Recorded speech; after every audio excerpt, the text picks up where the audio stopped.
smoke from Team Turtle, interestingly enough.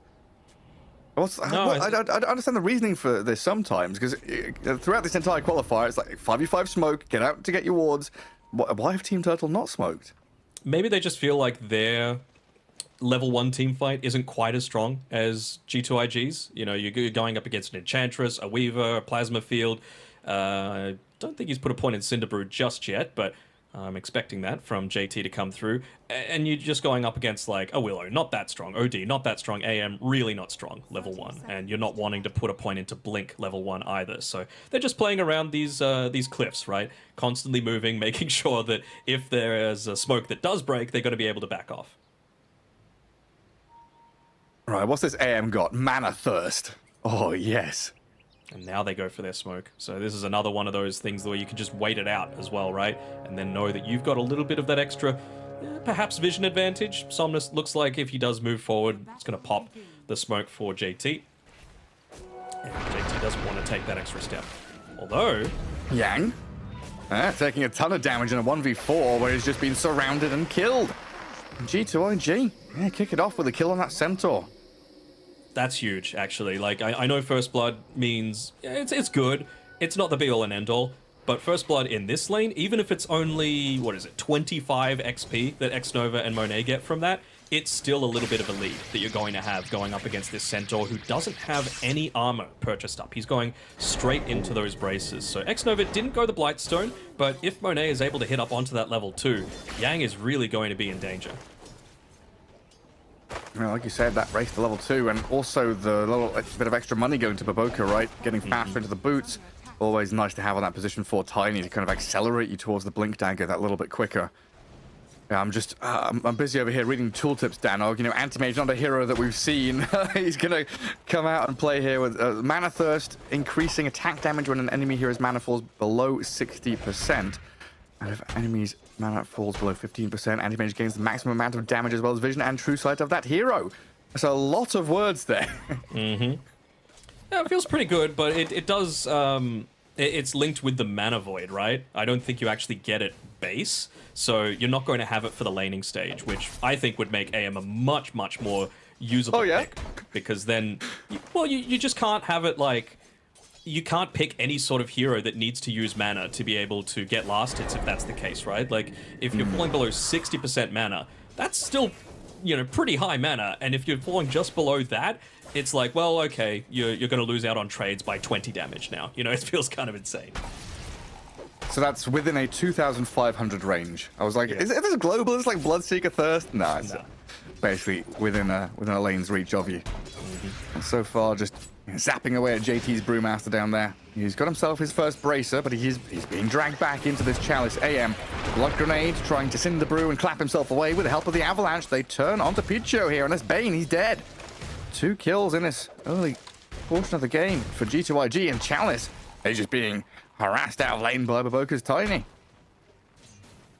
I love people that, like, obviously the First Blood has enabled him to do this, but this Null Talisman is going to give Baboka so much value, right? Like, just constantly having that mana regeneration, especially against an anti-mage lane, just for a lot of stats. Of course, you're going to be eventually building into stuff like that Blink Dagger to be able to, just frequently have that Avatos combo, not have to spend a little bit more money on stuff like Clarities and that sort of stuff. And eventually, of course, it's going to scale as well beyond that 25-minute mark, so it feels quite nice. Yeah, that's a cool pickup with that First Blood money. He gets handed his allowance, immediately invests it. I'm still trying to chip away at this Brewmaster. JT getting blinked on here, completely out of mana now, but he's pretty speedy, waddling himself back to the Lotus Pool. And Avalanche gonna do a lot of damage to Chalice here with that tree grab as well. Yeah, this double melee lane actually proving to be quite powerful, with that First Blood, now with the aggression coming out. And Picho's got his work cut out for him on this Bane. It's a great equalizer, isn't it? The First Blood to be able to fix that up. I think they know that without Baboka having too much mana, they're not really in the best position to be able to go for these frequent trades. And I saw him, get a few hits onto Picho before. Doesn't feel that great, right? He's got 2 points in the brain sap. All of those right clicks are just going to be nullified by a single one of those. So, yeah, I want to see even more emphasis be put onto Chalice, who looks like he's feeling like he needs to brawl pretty soon as well. He's got an Orb of Venom queued up just to be able to go for these consistent chases. And I think it was... Oh, hold on, Monet. Top side should fine. be able to get away. I think it was Team Turtle that we saw do this previously as well. The Bane Willow combination with the Sleepwalk to basically guarantee that you're going to move from one Bramble into another. Yeah, it's pretty cool. I saw the Observer there looking at the crash landing and the level 2 avalanche. No points in toss yet for the Tiny.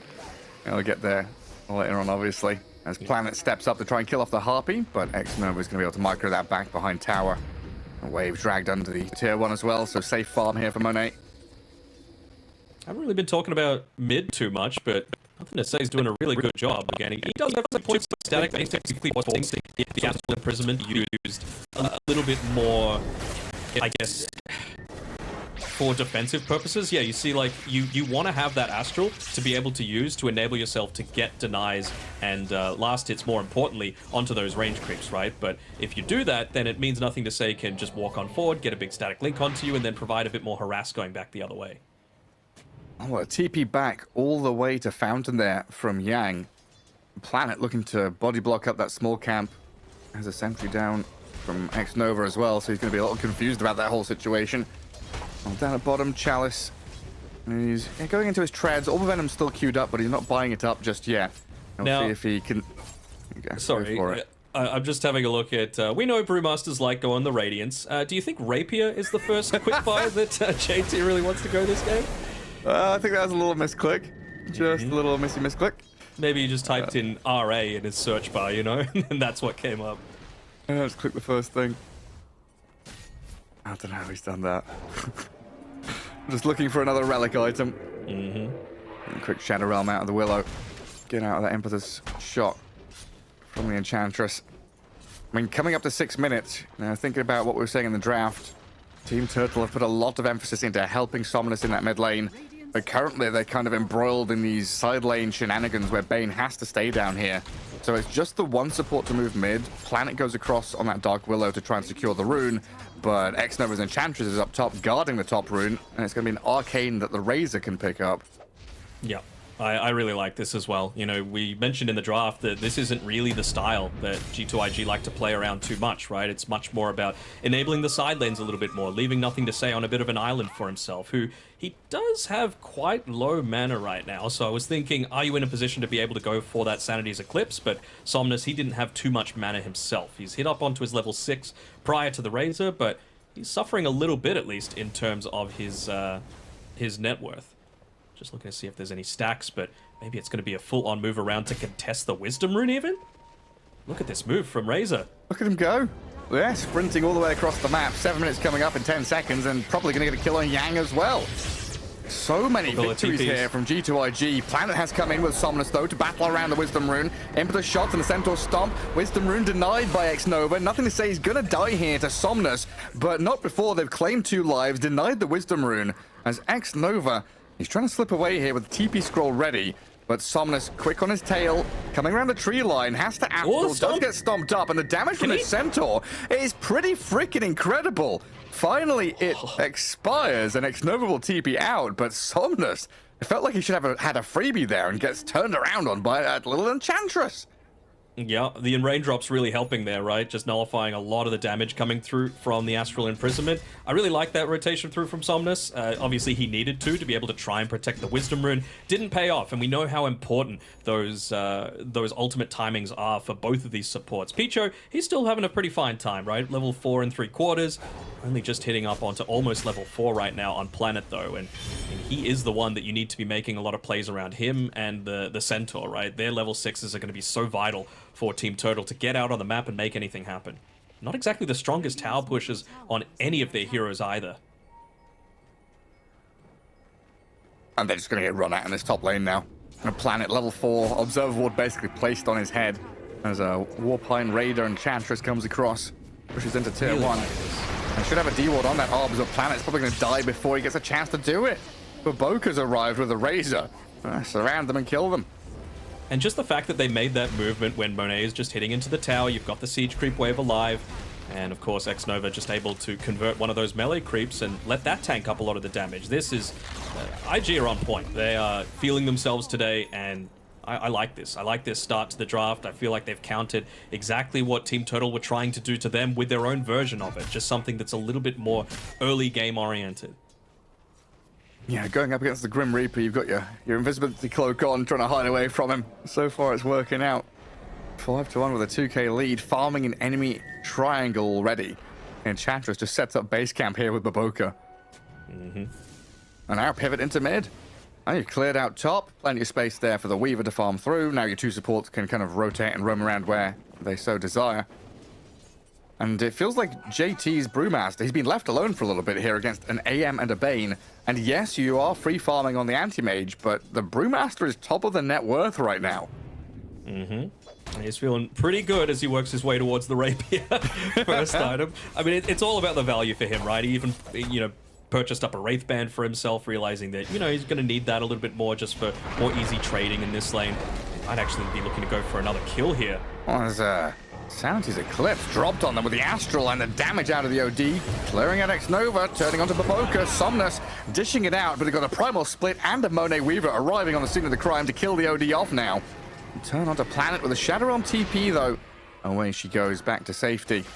There's nothing to say. It looks over Chalice's Antimage, who has now nothing to do but migrate away from that bottom lane. A refugee from his own land having to head up to top. I think IG are going to be pretty happy with that, right? Like, you lose two supports, sure. There was a kill that Somnus was able to get on Bobica, sure. But Monet gets the kill, they get involved, and all the while there was a creep wave underneath that bottom tower that was just dying and taking the tower itself. So it's another little bit of map objective that they've been able to open up for themselves. It means that this slower paced, greedier draft that Team Turtle have gone for is going to be a little bit more susceptible to being punished. At least they were able to clear out that siege creep in the mid lane, so they're not going to immediately be able to make any sorts of moves around there, but you're getting into the point where Tiny's almost level 6. He's going to have a little bit more of that that damage amp buff coming from the toss, and of course with a crash landing, as they're looking to just find on more, and they're going to find Yang. He's a tanky boy, but yeah, when you've got 3 heroes on you, 2 of them cause, all your HP just disappears. Yeah, it's a long time for this Antimage to be ready to fight. This is, like you're saying, very much a greedy, mid to late game draft from Team Turtle. Lanes were meant to go much better than this for them, right? To kind of get themselves into a good spot once you get into 20 minutes. I'd say bot lane in particular, right? That's the one that they were really looking to get a few more kills out there. Sure, you died once on Bobica down there, I believe, and that's going to hurt a little bit, but he's still got the first blood. He's still scaling very nicely. They're leaving space for him to even start progressing into his own Blink Dagger.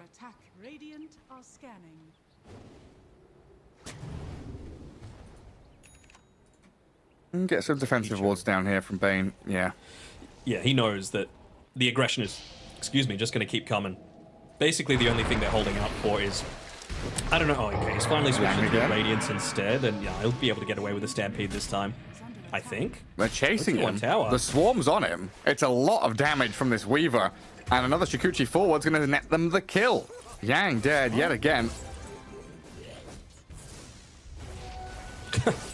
Very clever by X-Nova. He's just using his illusion rune to be able to, get a little bit of vision up there, steal away some of this experience that Chalice is going for. You're trying to farm your Battle Fury, Antimage. Huh? Well, what if I delay that by a couple of minutes?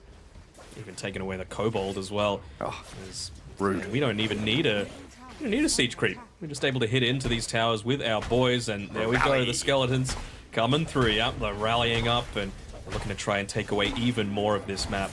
And look at Baboka's positioning here. They'll see that Dark Willow launch a projectile out. Not able to get in on top of her, but good idea there from Baboka as they actually smoke up with the 3 of them now. Charge down towards this bottom lane. Yang, so Yang's got Blink, but like, who is Yang playing with right now? Just the Willow? Willow, yeah, that's it. That's all you can look to play with. Maybe if they do try and counter-initiate. That's the thing, though. The downside of losing all of your Tier 1 towers is that your team can't exactly quickly join in if IG look to respond to whatever you're doing, right? If in any Tier 1 tower was up, then I feel like they would have had that potential. Go for it, Pichu. Do it. 30 seconds. While he's doing that, they're making plays elsewhere on the map, just trying to find, with Yang, Planet, and Somnus, making this rotation through its... Dragonlance, 1 raindrop charge. Ooh. Oh, and the Shikuchi. Did he feel that coming? He's going to go right in on top of Chalice. Hello, Antimage. What are you doing here? But he's got just enough mana to Shikuchi away, but they do get on top of him. Monet dead, thanks to Somnus with that Sanity's Eclipse. Meanwhile, Bane, Yoink. the purple panther sneaking and slinking around. Is he going to TP back and get his own? Or maybe he's just going to leave that for Chalice as well. You never know. Who, by the way, has pretty much got his Battle Fury finished. So not the fastest, but certainly not slow by any means. It's honestly kind of incredible the way this game has been going and like feeling the pace of it from G2.IG. Incredible that Team Turtle haven't bled out more. Like the way that they lost First Blood, Yang's died a couple of times, Tier 1 towers have all dropped. It's only a 2k lead when it feels like it should be 5. I think that's kind of by design though, right? Like, IG, sure, they could have taken another fight, they've had split up for a little bit, but right now X-Nova's basically just walking around like this roaming observer ward, giving a little bit of extra space for the rest of his cores to farm, right? Like, we saw Monet farming in a fairly aggressive spot previously there, but JT, it's still going to be, well, he's pretty much got his Radiance actually, so I feel like it could be very shortly that they're about to start to make things happen. Maybe just wait for Nothing to Say to finish his BKB, because he's almost got his level 12 as well.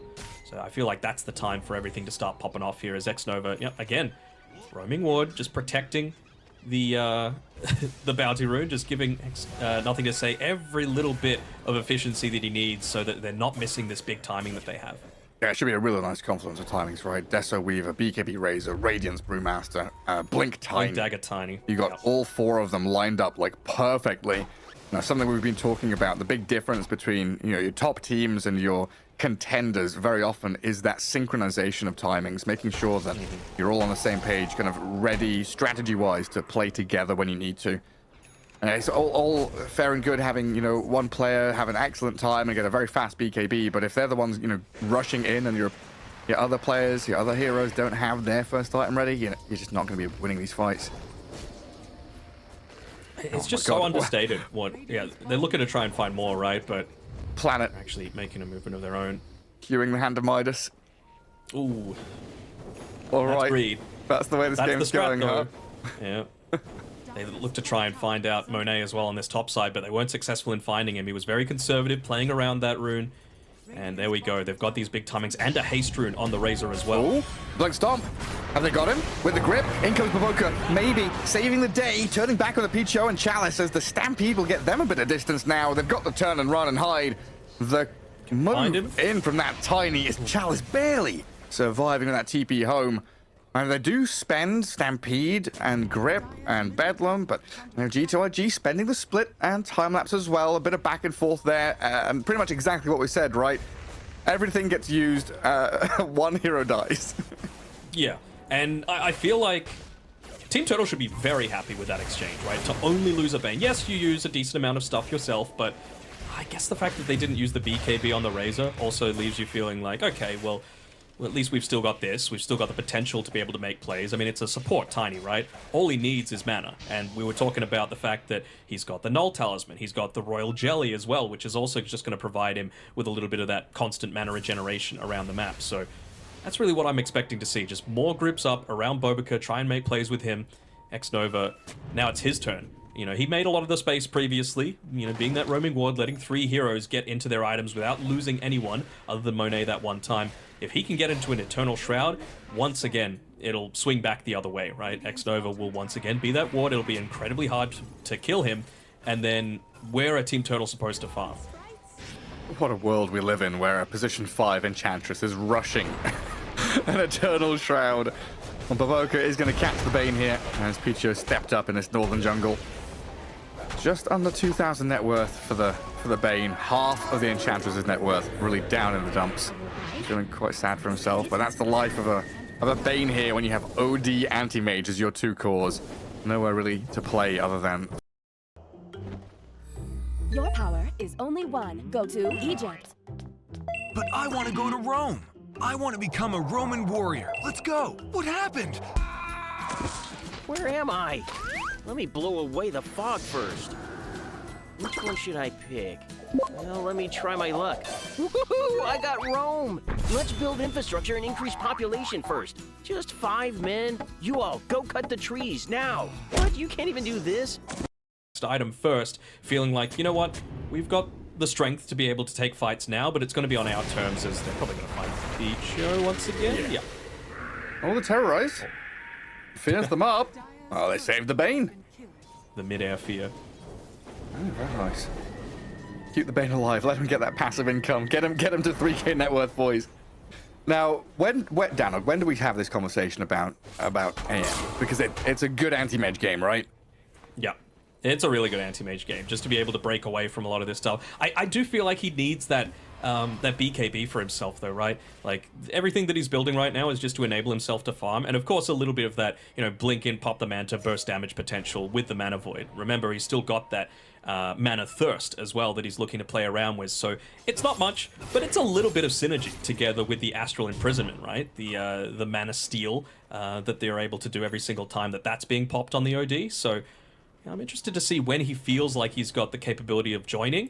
I feel like Manta is just going to put a little bit of extra pressure onto G2.IG to maybe respond to some split push action that he might be looking to make for his own. But in terms of like, okay, I actually want to take a fight, that's going to wait until his next item after that. The Bane. I didn't know. He really is like in my head the Pink Panther slinking around. I've got the music playing in my head. And Chalice doing a similar thing up here, like kind of Benny Hill music for him. It's just sneaking and running, trying to hide in the trees. They are making G2.IG really sweat and work for this net worth lead. Again, it's like a 5k lead. You're feeling good as G2.IG. You're hitting your item timings, and you said it right. When are they going to flick that switch and go get Roshan, go get tier 2s? And it's kind of hard when you're being wave cut, split pushed. You look at this map, right? And you see Dire tier 1s are all alive. Radiant tier 1s all dead. Surely this map control and flow of the game should be G2.IG all the way. It's just anti-mage things. Like, I think Bane's last couple of deaths in behind enemy lines have also set up nicely for it. But here we go. It's a slow Roshan, but they are going to take it, and this should give G2.IG a good, firm grasp on the game now. I mean, he was playing what I was talking about with the X-Nova role, right? Like, just roaming ward. That's all you need to be. Try and live for as long as possible. Give as much information as you can. Because despite the fact that, there were those 3 towers down, they were, a little bit behind in net worth on every single one of their cores, the net worth lead wasn't increasing for G2.IG, right? It was basically staying the same. And yeah, they finally take the Roshan. It took a while for them to be able to do it, but they get it at the end of the day. And remember, this is with them taking 3 towers. So basically, it feels like that entire net worth lead is all in towers, right?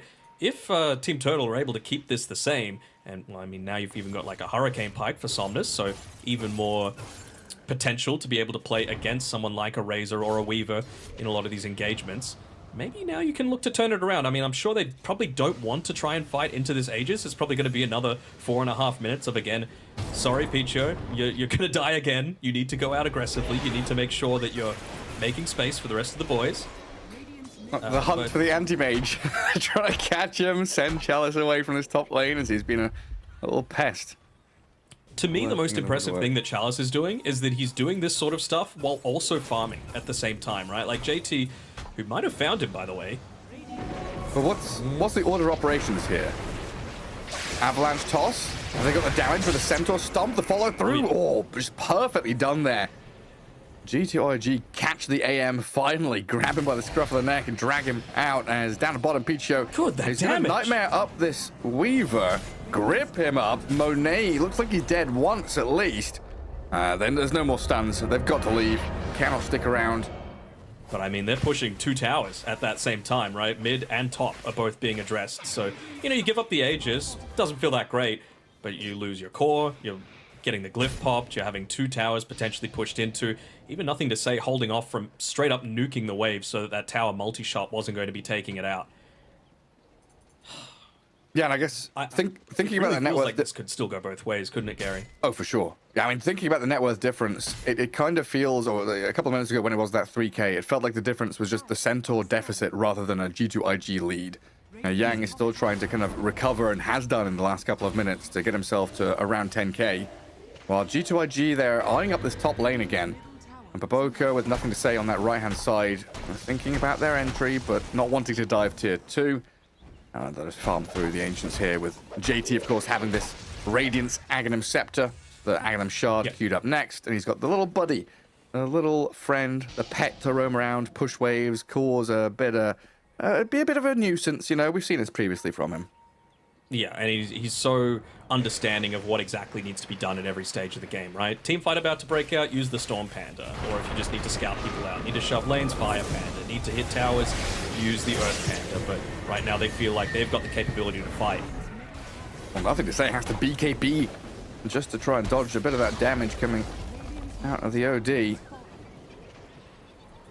Seems like they do feel like they really need that BKB to be able to play around with as well. Otherwise, they could have just rotated up top, maybe force another glyph out of them. You've got to be very careful in this day and age to pop that second glyph right after a tier 2 tower has gone down, because that gives you no high ground threat. And you know that it's not exactly the worst draft that they have to be able to go high ground themselves. You know, we've mentioned the Aghanim Scepter on the Brew, right? You can just use that Earth Panda to be able to do it.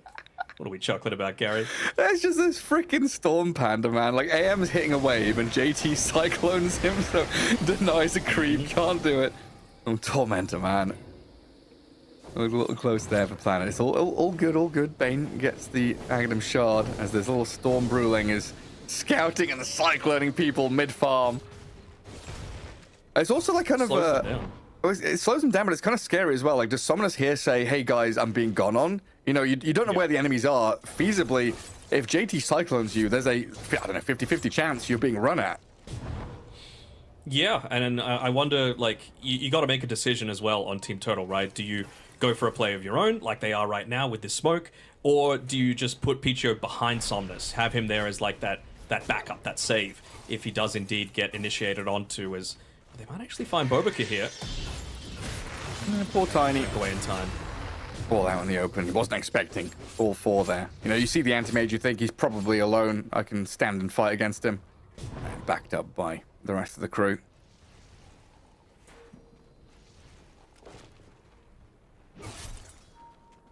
Oh, Chalice, 500 away from the Aghanim Scepter now. And the longer this game drags out, it feels the better the chances for Team Turtle are with these two very heavy scaling cores, with the OD and the Antimage being, you know, supreme late game heroes in this kind of match. And Planet's going to TP away from JT and X-Nova down bottom. Nothing really there to stop it from happening. It's actually kind of nuts how much burst damage Bobica has now that he's finished up this Phylactery as well, by the way. And he's going into the Kanda. This is a position 4 Tiny, by the way. So, considering he's level 12, he's got the 250 toss bonus damage.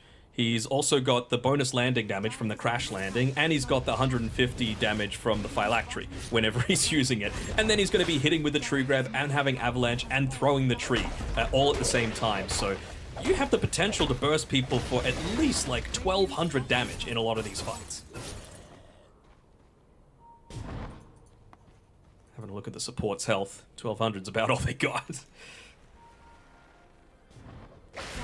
One thing that is nice, though, about getting that Aghanim Shard for Picho means that when this Primal Split is being dropped in the fights, you have obviously a lot more targets to be able to get that Brain Sap off onto, so it does give you a little bit of extra safety net for yourself. Maybe you survive an extra couple seconds, can get an Enfeeble out.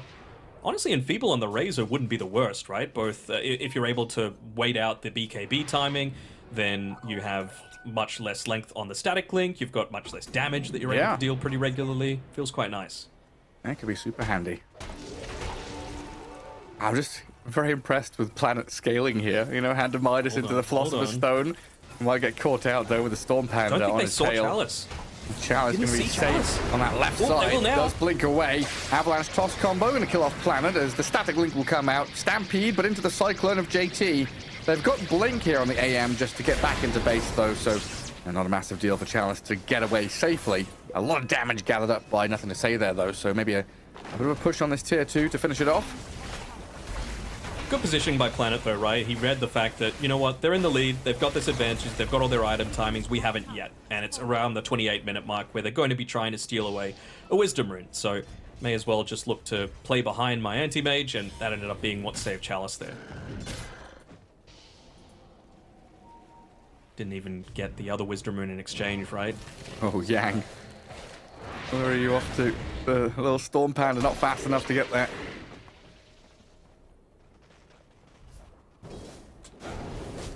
Just trying to think when it's go time for Team Turtle, right? Like, what are they actually looking to wait for? Because Minute 40. minute 40. It feels that way, honestly. Like, do they have even some tier 3 items for themselves? Okay, they've been able to pick up 4 of them. This feels like a turbo game that's kind of been slowed down. Everyone is buying carry items. Everyone is scaling. Everyone is being given a lot of room, except for the Bane. Except for the Bane. Poor Bane down on the bottom. There's always one that kind of has to be there. You're like, hey. But, I'll buy a Glimmer Cape, I guess. I'll buy the Sentries. Yeah. Get some D-wards, chop chop. That's the job. What was that? A minute 30 until Roshan's back up. And could be up right now, though, so team's going to be vying for control around the pit pretty shortly. And it's about to turn daytime as well. So bottom right corner going to be a pretty marked war zone, as we do get a smoke out of Team Turtle coinciding with this. D-warded. That bottom lane's really pushed in, though. So I feel like this might be given away. You know, if no one's defending that bottom lane, it's for a reason. It's because they're going for something, and they instantly go for a smoke on G2.IG because of it. Maybe just sticking X-Nova in this lane maybe is a little bit of bait, knowing how hard it is to be able to kill him. Oh, the BKB straight up. Picho, 3 hits and he's dead. In comes the Tiny, sent skywards, but a toss around the Centaur. The OD, some tremendous damage. Slays Baboka as these impetus shots being launched out. Rainbow damage onto Somnus and Yang, backing themselves away. We've had the Tiny for the Bane trade, the buyback on Bane now, but it looks like JT's just going to cyclone the OD and run away with the rest of his team. Now 30 seconds until Roshan. Yeah. JT still hadn't altered, though. That's the big thing, right? They've maintained this. They wanted to not give away too much of their team fight before a potential Roshan. Like you said, it's going to be 15 seconds until it's up. So maybe they can use this timing where you don't have BKB on Monet to be able to go into it. Now you just feel a lot more vulnerable in a lot of these engagements. They're going to be praying that Roshan comes up very shortly, as actually X-Nova may have gone a little bit too far forward. Yang is in. He got the natures off. He's very tanky with a lot of healing. I mean, 1 hit from the OD is quite a bit of damage, but you know, with the untouchable, you can't keep that going. Yang's going to break the swarm off of him. It's nothing to say. Steps up here, and in the back lines, JT has split. Trying to contend with the little Brewling, stopping them and doing quite a bit of damage onto them. The Brewlings are dropping low, but Yang, he's dying inside the pit, trying to TP out. And it looks like he's successfully back in the fountain while they've got the grip on the Brewmaster here. Chalice trying to go to work on him. No mana left. The Mana Void will clear him out. Somnus will die. Traded out for the kill on Nothing to Say, while Monet is still alive, fighting in with Baboka arriving onto Planet's Dark Willow to take her down. Chalice is now trying to fight basically 1 versus the world. Monet's running back with no mana remaining. Backed up by Baboka and X-Nova, and a 3v3 still here around the Roche pit, available for Team Turtle to maybe make their move again. Maybe. I mean, Chalice has got the Aghanim Scepter, right? So he can just toss those Blink fragments out on the front line, keep burning Monet's mana. I think that was the big thing, right? He didn't have that BKB. He couldn't truly commit into the team fight along with the rest of the boys, and it just meant that they were able to get a little bit too much damage out on Somnus. He was really dishing it out, doing 4.5k in that fight, the most of anyone, and it just shows how quickly they were able to actually melt down JT's Brewmaster. He isn't quite yet into that level 20 talent. I assume he's going to go the Brewling's health as well. And of course, he's eventually working into that AC for himself as well, just to be able to survive a little bit longer against the Antimage, because he was just getting cleaved down with all those Brewlings. And once again, Picho, the king of support positioning, is just able to get that Fiend's Grip off to enable them to get that kill. Yeah, and Somnus with that Aghanim Scepter as well, just staying alive that little bit longer, thanks to this this kind of tanky barrier that comes out of the Essence Flux now. Yeah, holding that high ground, using the terrain to their advantage, Team Turtle. Getting up to that Twin Gate spot and just launching Hellfire down on their opponents. Still, you know, you kill the OD, you lose your Razor and your Brew. Bit of back and forth still, but this game being dragged out longer and longer. Team fights proving to be quite challenging for both sides, like we predicted in the draft, where, you know, look at this. Yeah, win probability dead even pretty much in the middle there. 32 minutes into this game. I just don't know what it comes down to. You know, we're going to get into a situation where AM is still continually split pushing. Roshan is still on the menu. Everyone has now respawned, but G2.IG are the first ones to make the move back into the pit. Yeah, I mean, clearly feeling like they've got the damage to be able to take it out. The one that I think might be the difference maker in these engagements is Bobica. Like, he is getting real scary for mine. He's level 15, he's got the Kanda and the Nemesis Curse as well, so having an extra 8% damage coming from that. I mean, it's 75% of his attack damage that Kanda is being buffed up by, and this is a tiny... When he's holding onto the tree, he's got, what, quick math, 370 damage? That's a lot of damage that you're able to deal out in a burst fashion, and he's only just going to continue growing as well. Imagine once he hits into that, level 20, even just level 18 for the extra point in the grow. Man, he's becoming massive.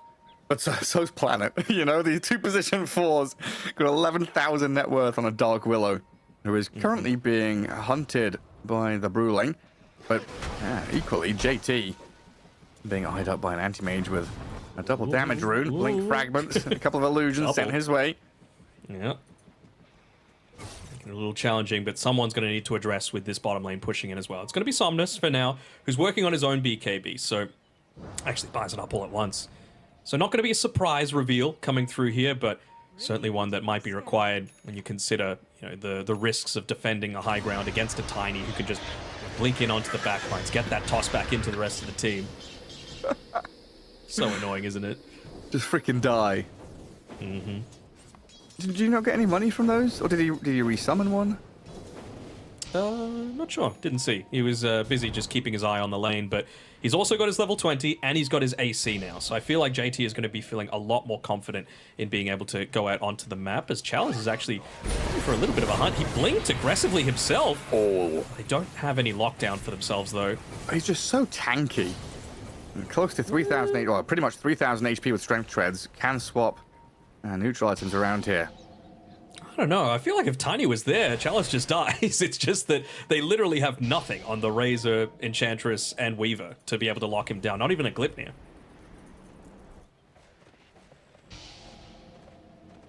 But they're not going to be able to move around that Wisdom Rune at the 35-minute mark. They will be under a little bit of danger of losing this bottom tower, especially as they go for the Tormentor for themselves. Just trying to increase your net worth a little bit. Very nice item for Chalice to be able to pick up. Just become even tankier in the middle of these team fights. I was casting a game a couple of weeks ago with, I believe, Faith Beyond, and he got up to 10k HP on Centaur at like 40 minutes. Yeah, you can get freaking monstrous from that hero. Still trying to defend this tier 3 against the familiar, the summons, the Brulings. All coming in onto this tier 3 to bring it down. The glyph. Oh, it's a late glyph. A late one, a mistake there potentially. Look at all the rally. Plus 6, 18 extra damage for JT's Bruling. A blink stomp. Yang is in, and Enchantress and Weaver caught up by it. The damage trying to come through from the OD, but not enough. They'll clear out all the summons and the skeletons, but they've lost their lane of barracks now. Astral Imprisonment used up. Monet's going to get out of there with a Shikuchi. Baboka might be left stranded as they do BKB up on the OD and blink in with Yang again. The backline's Chalice. He's aiming for nothing to say. Monet, the time lapse, back away. BKB'd up now as they cyclone the Antimage. But Chalice, he's on the chase. Charging in with a bash, catching out the Razor. Monet's going to come out of the Shikuchi in a second. Another Cyclone here. Buying time for G2.IG to try and disengage. A bit of a static link out, I'm not going to say, but the damage is too much from this OD and AM to kill him off. You've got a lane of barracks. You lose your Razor and your Tiny, but you do get Monet's Weaver out of there. You do, and importantly, it's the real carry of this game in Somnus. I know it sounds weird to say when you've got an Anti-Mage that you're playing around, a level 24 Anti-Mage, by the way, but look at just the damage numbers. They don't lie. Kneeling dealing 7,000 damage on Somnus's OD. Picks himself up both of those kills as well, so he's going to have a Parasma now. Even more damage to be able to potentially lay out. What I want to see from him after that is just go straight inside side. They need a little bit more control. 22.2k damage out of this OD. Pretty monstrous stuff from Somnus.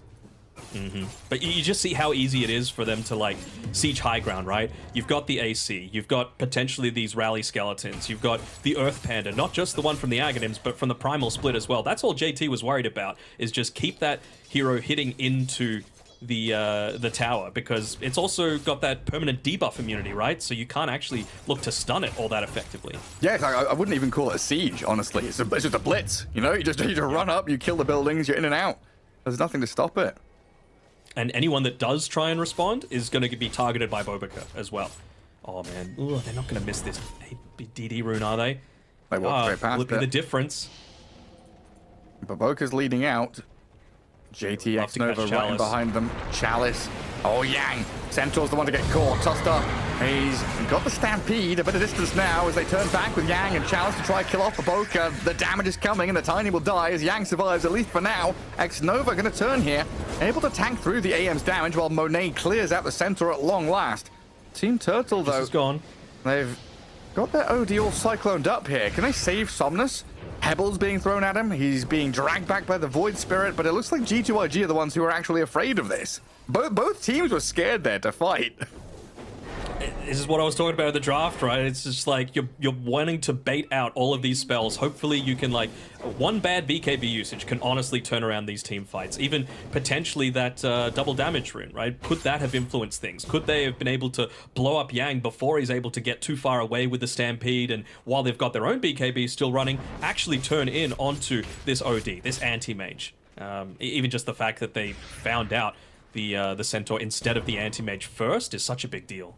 Oh, a Mindbreaker for Chalice. That's not too bad. Level 25 Anti-Mage. He's currently holding his Vampire Fangs, a tier 2 neutral item. What's it? Life It's Steal and for the Vision? night vision. Yeah. To see when people are Next coming. minute or so. So you can blink away or throw a fragment on them.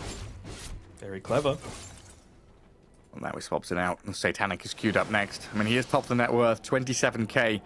Like we were saying, a pretty nice Anti-Mage game as he is 1-1-7. Bro, he sent it back and he's instantly bringing it back to himself on the courier. I think he On the realizes that Vampire it's still Fangs? nighttime. Yeah. But by the time it gets there, maybe only useful for another 10 or so seconds. It's not like he needs the bag space. Like, he had a pretty good tier... Yeah, he had Elven Tunic as his tier 3 item. Because we noticed that when he was swapping it out. Opting just to keep the Vampire Fangs over them for the majority of the nighttime. Yang now going for his Eternal Shroud. A blink up for the OD. Just layer on layer of itemization here from both teams. As we see a Scythe of Vice finished up by the Brewmaster and being delivered to JT. Team fight winning items coming out. Refresher all being worked on by Nothing to Say. Monet. And it's gone for Octarine as well. I think he had a Scythe of Ice queued up for quite a long time, but I don't mind the Octarine either. You know, just to much more frequently cause a lot of issues with these Bramble Mazes in team fights. Have Bedlam up every, well, it won't be 30 seconds, it'll be like, what, 25, 22, something like that? But I just do feel like both teams probably lack just a little bit of that control. If you can just get that tiny bit extra, it could be the difference maker, especially now that these BKBs are starting to wear a little bit low. God, we're going back. Somnus is still at 8 seconds. It's pretty huge, Gary. Oh, yeah. Yeah, he can cause a lot of problems. They're smoked up here. Oh, they're going in. Playing right into Chalice, who starts things off on X-Nova. A Blink Stomp from Yang will set up a kill on the Enchantress, who's now dead for 60 seconds. And Chalice playing the entire game basically like alone. But he had the boys straight after him to be able to back up, even using Stampede, I feel like, for the first time offensively this entire game as well. So, to me, the meter has swung a little bit more in Team Turtle's favor now. It's minute 40, Danog. What did I tell you? True. It's their time to play. Be a little careful here, but too many boys have backed off. Chalice has gone back to be able to deal with this 40-minute creep wave with the double siege. He needs to make sure that he's clearing it up very quickly, though, if he does want to join the rest of his team down on the bottom side of the map, because Roshan's coming up in a minute 20. It will spawn on the bottom side, and both teams know it. So this is where things like JT with his Earth Panda, he would rather it be the Fire Panda just to be able to push it out, but if no one addresses this, he will siege the high ground. And that's the issue that they have, right? You probably don't want to pop a glyph for it, but you're going to be forced to. Just no commitment. A little Earth Panda getting out there and getting the job done. Go on, my son. Nova just wants to... He wants to convert any creep and just send it into the Roche pit. They just need a little bit of information. Here we go. Smoke breaks. Blink Stomp. 2-3. Caught out. Enchantress about to die. Baboka's tiny, nearly dead as well. Somnus pops the BKB. Look at the grip on the Razor. That's the big one. Left-hand side of the fight. They're going to blow up. Nothing to say. A double kill for Somnus, turning on these Brewlings. Monet has to run. Baboka's bailing out of there. And JT, is that the last one left? He'll pop out of it now, but dead nonetheless. A triple kill for Somnus. Massive for Team Turtle. They got Baboka. What's he doing? He's trying to Not pretend sure. to be the ice cap on top of Mount Everest, but he's been melted and thawed by Somnus with the ultra kill. Ultra kill indeed, and once again, tips being given to the man himself, the one that is making all of this happen. Brings himself up to level 25 as well, so you were worried about his damage previously. Now he's even got more of that mana pool to damage from the Arcane Orb. And also, JT, he brought his Bruling back, so it's not like they were able to even make something happen around that top lane of Rax. They weren't able to push into it all that aggressively. Really nice initiation again onto the Enchantress, right? It's all just about finding that quick burst onto her before you're able to get too many stacks of that Eternal Shroud building up.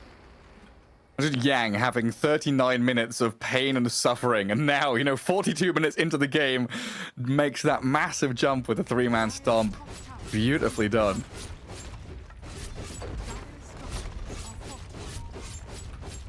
Chalice now straight back into split pushing.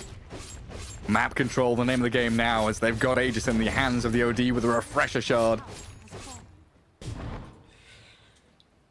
The needle has swung, Gary. Look at that win probability. It has been sitting, 50-50, slightly favored towards G2.IG for the majority of the game, but it's up to like 74-75%. Crazy, crazy. What you can do if you just don't get punished effectively enough. They did a really good job, once again, to clear out all the tier 1 towers really early on. They got into those key items for themselves, but it just felt like there wasn't that solid progression after that. I feel like they had the recipe for it, but it just didn't all come together. Oh, it's this age-old Antimage problem, right? You've killed him once, yeah, but you didn't really stop him from farming, weren't able to stop him effectively when he was split pushing. Tiny, your only real catch and kill hero there. A severe lack of disable coming out of G2.IG has made this the perfect Antimage game. We saw it coming at the end of the draft. We knew what was going to happen with these scrappy back and forth fights, and the clock that G2.IG are, kind of on here. Once we have another, 10 minutes of this game, it feels like a foregone conclusion, basically, with this OD and Anti-Mage. Swinging points, potentially, these kind of sides of Vice coming up for G2.IG, that additional layer of lockdown so you can actually unload Monet's damage. Monet's had a good game, I want to say. 7-1-2, he's itemized nicely, he's up there in terms of net worth. But in team fights, he hasn't felt like a hero that's, nothing to say as well. Both of these ranged cores have really struggled to stick on the AM, to find the OD, because they've got Blink, they've got Hurricane Pike, they've got Stampede.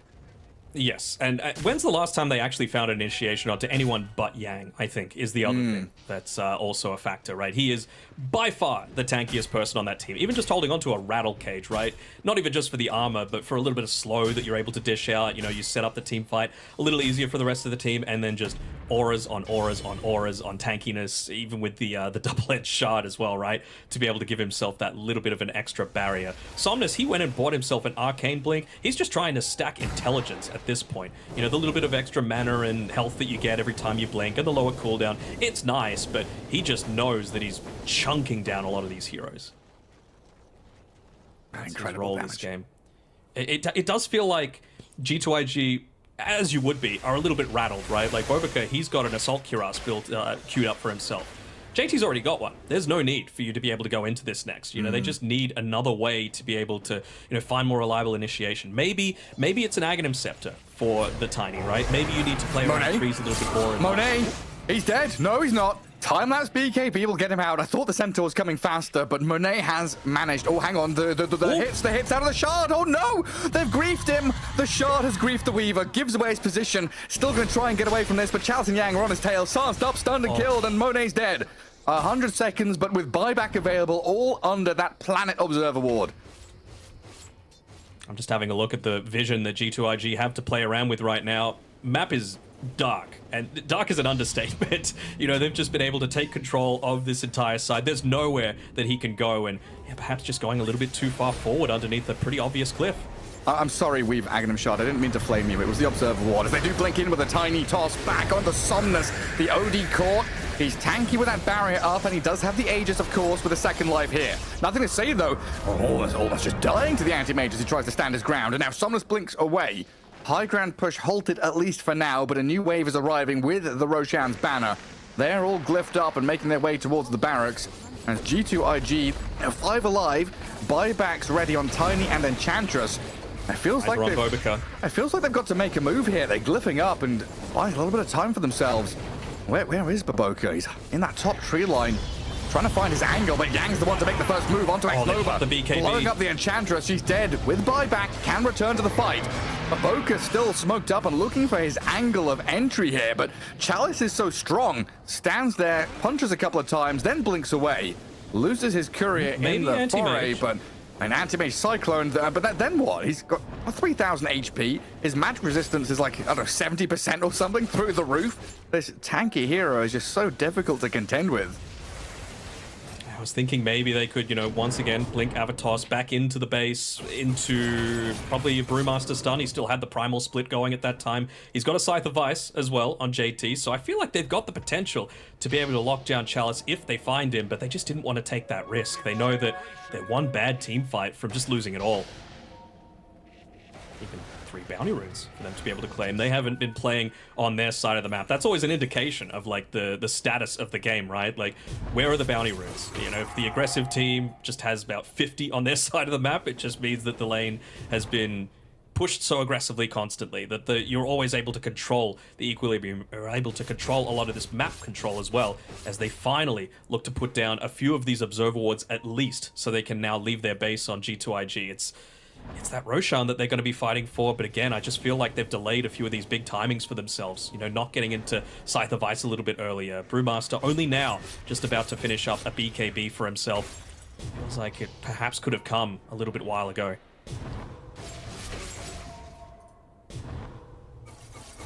I wonder if Monet's smiling now. Because he had a good old chuckle when that Antimage was picked, you know? We could kind of feel the vibe of, oh, they picked Antimage, we're going to outpace them. This AM's not going to do much. And Chalice, 2-1-11. Not many kills, but his impact has been tremendous. Well, he's 6 slotted now. Like, what does he do next? Buy a shard? He's going to swap MKB in for his moon shard, I guess? I guess so. And they're just not protecting themselves from getting gone on here. TP forced back from JT. He wanted to be just still pushing in on that top lane, just to try and force any sort of defensive movement to be able to come out, and very nicely done. Just that power of the Enfeeble, it's got such a long cast range, especially when you've got the Aether Lens to play around with. He pops the Lincolns on Nothing to Say, so they can't even consider joining these team fights. It's a classic spot for Radiant to play from as well. Pivot from mid to bot, push 2 lanes at the same time, and of course, ideal that they have already taken top lane barracks. Yes, the Dire Wave is near the Radiant base, but that's naturally going to push all the way back out again. And you're defending the lane of barracks that G2.IG have already taken. It's just the perfect spot here for Team Turtle to play from, smoke from. And yeah, there's the lot. I was just going to say, the opportunity here for the kind of wraparound into the enemy base. They've drawn the arrow to go in through that top lane and try and get in behind G2.IG. Because if you can catch some of these heroes like the Weaver who bought back, that's game over.